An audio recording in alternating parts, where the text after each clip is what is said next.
Mga kasayan, magkakabit tayo ng dual horn, stock horn, saka interrupter relay sa XRM 110. Gagamit tayo ng dalawang on-off switch mga kasayan. Yung nakaraan, 3-way switch, stock horn, saka loud horn. Tapos stock horn, loud horn, saka on-off switch. Ngayon, dalawang on-off switch ang gagawin natin ha. Ito siya kasayan, pinorma na namin yung yung ating busina. Ito siya, ito yung forma nating busina. Yung negative natin nakalagay na rito, tutuan mo para makita nila kung saan nakalagay. Nakalagay na sa kanyang busina, yung may I terminal tsaka may relay para kung halimbawa masira ang ating busina, uugutin lang natin, makapagpalit kagad tayo ng busina. Ito yung ground. Ito, pakita mo to, may I terminal. Tapos ito naman yung kanyang negative at ito yung kanyang positive. Ganon din sa kabila.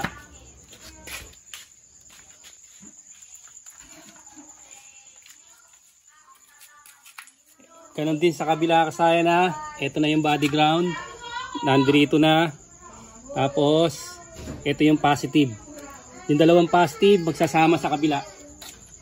Ito, tutok mo rito. Ito yung isang positive ha. Ito yung isang positive, magsasama sa dalawang positive. Papunta sa ating relay. Negative at positive, naka-forma na sa ating busina. Para mas madali na tayo. Ito na siya, gamit tayo rito ng relay. Kung relay natin. Kahit magkabaliktaran na, 85-86. Bali, dahil malapit dito, ang gagamitin natin etong number. Ito, dito nasa likod yung mga number nya. Doon yung makikita. 86, 85, 87, 87, tsaka 30. Ito yung forma nya na. 30, 85, 86. Saka dalawang 87. Yan siya, Yan makikita nyo. Para makita nyo yung number. Gamit tayo ng Bosch relay. Heavy duty yung ginagamit sa mga sakyan. Ang unahin natin ilalagay number 30. Ayan ay number 30 natin, common, papunta sa positive ng battery. Ito siya. Papunta sa positive ng battery, may fuse na 15 ampere. Ayan, dito siya ha. Mamaya natin siya i-connect para hindi siya mag-ground. Ready lang natin. Tapos, sunod natin yung negative natin, number 85. Number 85 ha. Kasi tayo, positive trigger. Kaya yung 86 natin, ilalagay natin sa trigger.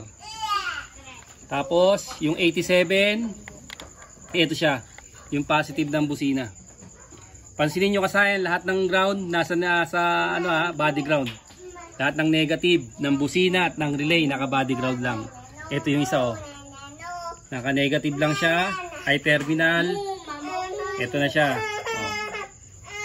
Tapos, lalagay natin ito sa positive. Positive natin ilalagay ay number 87. Tapos, yung 86, ito na siya. Sa unang on-off switch, ito siya. Ito yung on-off switch natin na gagamitin at saka ito yung isa. Yung unang on-off switch natin, doon natin lalagay yung trigger, yung number 86. Ito siya, ito yung on-off switch ha. Ito yung on-off switch, ayan o. Ang trigger ng Honda, light green. Kung halimbawa negative trigger kayo, babaliktarin nyo lang to. Ito kung negative trigger kayo, yung 85 or 86, ilalagay nyo sa accessory wire. Tapos yung isa naman, ilalagay nyo sa trigger. Kahit magkabaliktaran niya na, depende kung positive or negative trigger kayo. Kaya itong diskarte na to, kahit saang uri ng motor, pwede to. Pwede itong gawin to sa kahit saang uri ng motor. Positive trigger man siya o negative trigger. Ayan ilalagay natin yung number sa number 85.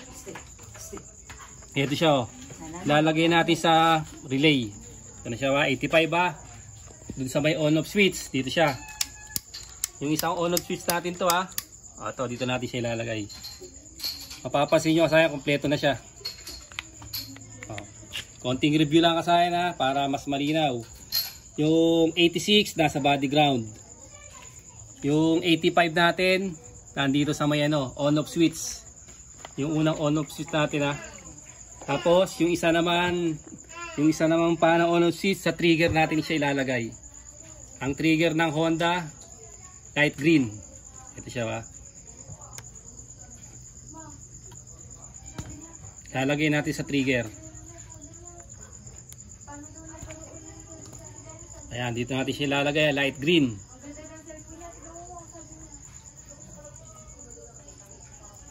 Siya kasaya na sa light green natin ilalagay. Tapos, ito yung negative ng busina. Itong negative ng busina, yung kulay green, solid green ha. Ito siya. Solid green ha, ayan o. Ito yung trigger ha. Tapos ito yung solid green. Tapos ito yung isang switch. Puputulin natin to. Itong natin. Puputulin natin yung negative. Yan siya ba? Yung negative ha. Yung negative ng busina. Ito siya, pansinin nyo. Yung wire na inabahan ko kasi hindi siya aabot eh. Kaya ako nagduktong. Ito yung negative. Ito yung trigger. Hindi tayo magpuputol sa trigger ha. Maglalagay lang tayo dyan. Ang puputulin natin yung negative. Ito, tingnan nyo mabuti ha. Puputulin natin yung negative.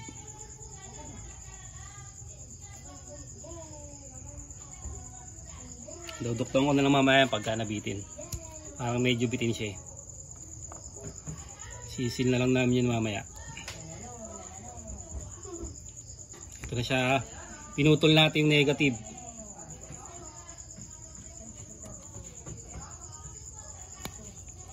Yan. Tapos yung pinutol natin na negative, tagkabila ilalagay natin.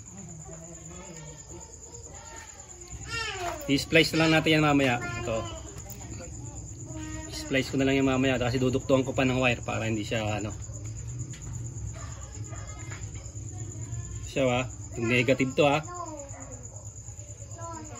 Duduktuan na lang natin mamaya yan. Yan. Okay na ngayon, nakaporma na siya. Tapos, pupunta naman tayo sa interrupter relay. Ito naman yung interrupter relay natin. Ito, simple lang naman to. Marami na tayong video nyan. Dito natin ipopwesto yan ha. Dito, tsaka dito. Yan siya. Natin ipopwesto. Tapos, i-cable tie na lang natin yan dyan. Ganito yung magiging pwesto nyan. Ngayon, ito, katulad ng pag-relay natin, 85-86 kahit magkabaliktaran. Ito siya, tingnan nyo ha. Tatanggalin natin yung 85-86. Ito. Tanggalin natin na 85-86. 85-86. Ano? Itong 85-86 na to, ilalagay natin yung yung dalawang dilaw kahit magkabaliktaran. Ito siya. Yan ha, kahit magkabaliktaran yung dalawang dilaw. Tapos, ito naman, hindi ito pwede magkabaliktad. Kailangan negative tsaka positive. Yung negative natin, ito siya. Yung body ground. Tapos yung positive natin, ito. Ito yung positive natin ha. May 3-way switch. Yan. Tapos, dito natin siya ilalagay. I-cable tie lang natin yan dyan. Tapos kasain, testing na natin kung ano yun yung So, kabit muna natin itong positive nya. Nalagay muna natin yung 15 ampere na fuse sa positive ng battery. 15 ampere na fuse. Siya. Tapos testing na natin siya. Ito yung natin. Stock horn. Pagka hindi siya nakapindot, stock horn lang siya. So, sa stock horn natin. Wala pang stock horn. Mga dito, wala pang stock horn. Meron pa bang di nakalagay? Stock horn.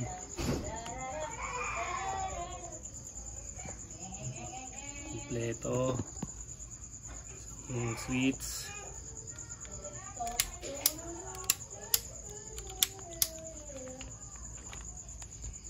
Nandito natin interrupter.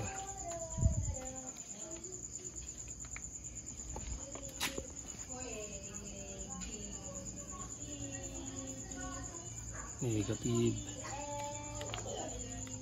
Ito ang pwesto.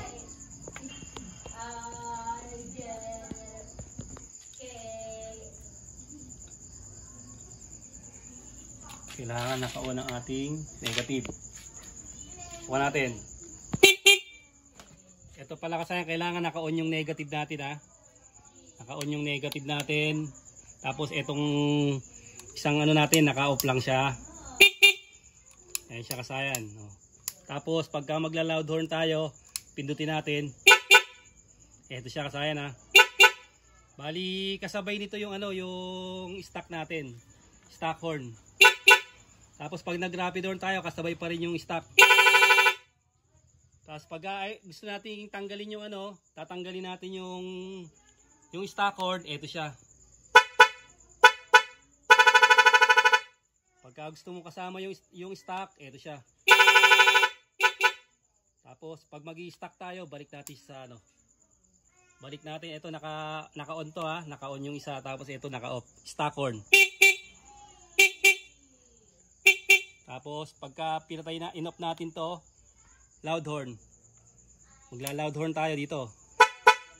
Tapos pagka magano tayo rapid horn. Ganun lang kasayan yung pagkakabit ng ano ng dalawang on-off switch para makuha natin yung ano, yung dalawang rapid horn, stock horn, saka interrupter relay. Oh, ganun lang kasayan ha. Tingnan niyo ha. Ito lang dito lang sa may ano, nalito lang ng konti. Pagka nakaganto siya stock. Yan, stock horn. Ito kailangan naka-on din to para magdikit yung wire na to. Ito siya. Kaya natin ginagawa to kasi pagka nag-rapid horn tayo. Mag-rapid horn tayo nakasama yung stock. Pwedeng masunog yung ano natin, yung ito. Pwedeng masunog yung switch natin kung sasabay natin lagi yung ano, tas ibababad natin. Yan. Hindi kasama yun. Pag pinindot natin to, loud horn, rapid horn. Nandito na lang mga kasayan. Salamat sa panonood.